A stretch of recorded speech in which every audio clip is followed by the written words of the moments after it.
আমি সম্ভবত বছরখানেক হতে পারে। আমি সর্বশেষ এসেছি না, একটা খেলা দেখতে এসেছিলাম, তাও মাস ছয়েক তো হবে, 6 মাস পরে আসলাম আজকে। তো আশা রাখি আগামীতে আরও ঘন ঘন আসা হবে। তা আজকে আমার আসার উদ্দেশ্য হচ্ছে মেইনলি আমাদের টিম ব্রাদার্স ইউনিয়ন স্পোর্টিং ক্লাবের যে ক্রিকেট টিম রয়েছে তারা এখানে অনুশীলন করে, আমাদের ক্যাম্পও এখানে রয়েছে। তো আমরা প্লেয়ারদের সাথে কথা বলতে এসেছি, তাদেরকে একটু মোটিভেট করার জন্য এসেছি এবং প্রিমিয়ার ডিভিশনে আগামীতে আমাদের অবস্থানকে আরও উন্নত করার জন্য এবং সামনের সিজনগুলোতে আমরা চ্যাম্পিয়নশিপ টিম দিব ইনশাল্লাহ, এই বিষয়গুলা প্লেয়ারদের সাথে বুস্ট আপ করার জন্য আসলে মাঠে এসেছি আজকে। একদমই না, একদমই না, কোনো সম্ভাবনা নাই। আমার বোর্ডের সাথে কোনো ধরনের দায়িত্বশীল পদে যাওয়ার কোনো সুযোগ এবং সম্ভাবনা আমার নাই। আপনারা জানেন আমি এখন জাতীয় সংসদ নিয়ে ব্যস্ত আছি, আমি একটা মন্ত্রণালয় নিয়ে ব্যস্ত আছি। তো সেই ক্ষেত্রে যারা সময় দিতে পারবে বোর্ডে এবং যারা কেপেবল তো হতেই হবে ডেফিনেটলি, পাশাপাশি যারা সময় দিতে পারবে, এখানে টাইম দিবে, এফোর্ট দিবে, কারণ টাইমের মূল্য রয়েছে, তাদেরকেই আগামীতে বোর্ড পরিচালনার দায়িত্বে আসা উচিত। তো আমার আজকে আসার সাথে আগামী বিসিবি সংক্রান্ত কোনো সম্পর্ক নেই আর কি নির্বাচন। আমি আসলে কম্প্যারিজন এই জন্যই করতে চাই না, করতে গেলে কারণ এখনকার বোর্ড এবং প্রিভিয়াস বোর্ড দুই বোর্ডই আমাদের জাতীয় দলের সাবেক এবং বর্তমান ক্রিকেটাররা জড়িত রয়েছেন। তো আমি এখন কারোর দিকে অঙ্গুলি হেলন করতে চাই না, যেহেতু আমি রাজনীতিতে রয়েছি। তো খেলার বিষয়টা খেলার জায়গায় থাক, আর আমরা রাজনীতিটাকে আলাদা করে রাখতে চাই। তবে সার্বিকভাবে বলবো যে বোর্ড নিশ্চয়ই আগের বোর্ডও চেষ্টা করেছে তাদের দায়িত্ব পালন করার জন্যে, যদি না পেরে থাকে কোনো ক্ষেত্রে নিশ্চয়ই কোনো প্রতিবন্ধকতা ছিল যেটা তারা ওভারকাম করতে সক্ষম হন নাই। এখন নতুন বোর্ড হয়েছে, অ্যাডহক কমিটির সামনে বোর্ড হবে, ওনারাও যথেষ্ট চেষ্টা করছেন। এই বোর্ডের ব্যাপারেও আমার তেমন কোনো কমপ্লেন নাই, মাত্র তো তারা এখনও দায়িত্ব বুঝে নিলেন, তাদেরকে সময়ও দিতে হবে। তারপরে আমরা জাতীয় দলের পারফরমেন্স কী হয় এই সব কিছু বিবেচনা করব। এবং বিসিবি তো শুধু জাতীয় দল নিয়ে চিন্তা করলে হবে না, সার্বিকভাবে ক্রিকেট নিয়ে চিন্তা করতে হবে। আমাদের ক্রিকেটের ডেভেলপমেন্টে কি হলো, আমাদের third division, second division, first division কী অবস্থা, এই বিষয়গুলো নিশ্চয়ই তারা কাজ করবে।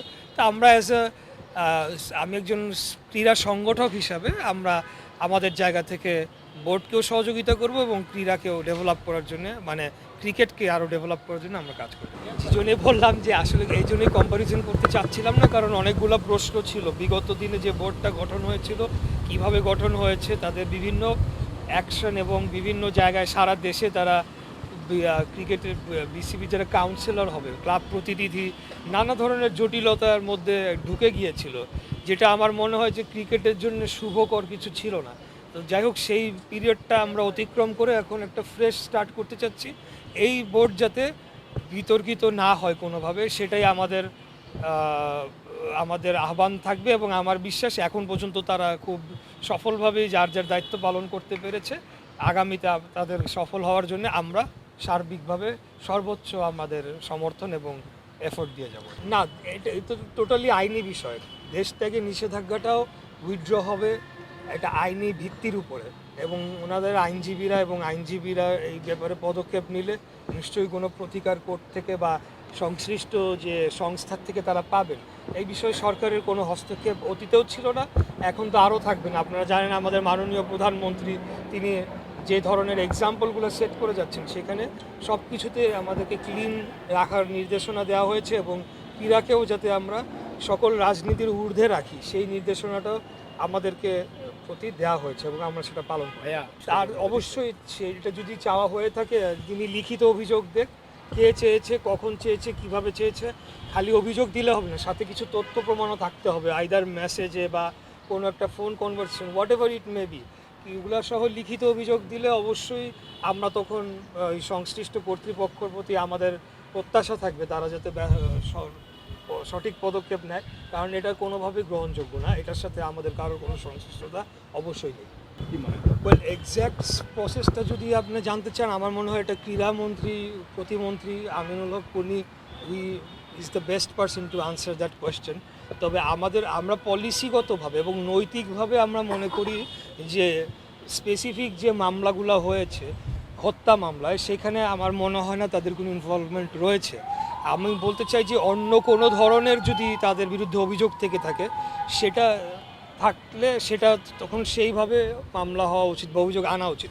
যাই হোক, আপনার প্রশ্ন যেটা বলতে চাচ্ছি যে আমরা তো চাই যে আমাদের জাতীয় ক্রিকেটাররা আসুক, যাতে করে আমাদের টিম পারফরমেন্স ভালো হয়, এখন যা রয়েছে তার থেকে আরও বেটার হয়। কারণ we all know who Shakib is the best allrounder in the world, এটা তো অস্বীকার করার উপায় নাই। মাশরাফিও one of the best bowlers in the world বলে আমি বিশ্বাস করি। তো এখন যদি আইনিভাবে একটা পদক্ষেপ নেওয়া হয়, আমি বিশ্বাস যে ক্রীড়া মন্ত্রণালয় সেই ক্ষেত্রে ওনাদেরকে সহযোগিতা করতে পারবে বলে আমি বিশ্বাস করি। ফেস করলে ভালো হয়।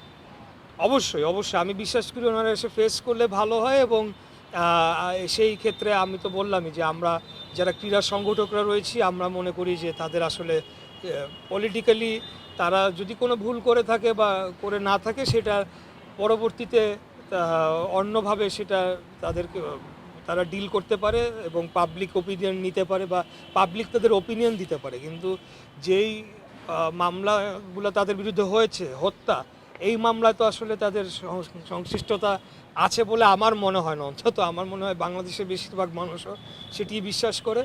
তো সেইভাবে তাদের বিরুদ্ধে যদি কোনো অন্য অভিযোগ থেকে থাকে, আমার মনে হয় যে তা ওনাদের ডিল করা উচিত বিষয়টা নিয়ে। আমরা এই ব্যাপারে ক্রীড়া সংগঠকরা যারা রয়েছি এবং সাধারণ যারা ক্রিকেটের ভক্ত যারা রয়েছি, আমি জানি না এটার উনি কী অর্থে বলেছেন, এটা বেটার অ্যান্সার উনি দিতে পারবেন। গ্রিন সিগন্যাল বলে কোনো সিগন্যাল আছে কিনা আমি জানি না। আমি জানি যে যে কোনো মামলা সংক্রান্ত বিষয় সেটা আইনি প্রক্রিয়ার মাধ্যমে ফেস করতে হয়। তো ঠিক আছে, থ্যাংক ইউ, হ্যাঁ, ধন্যবাদ।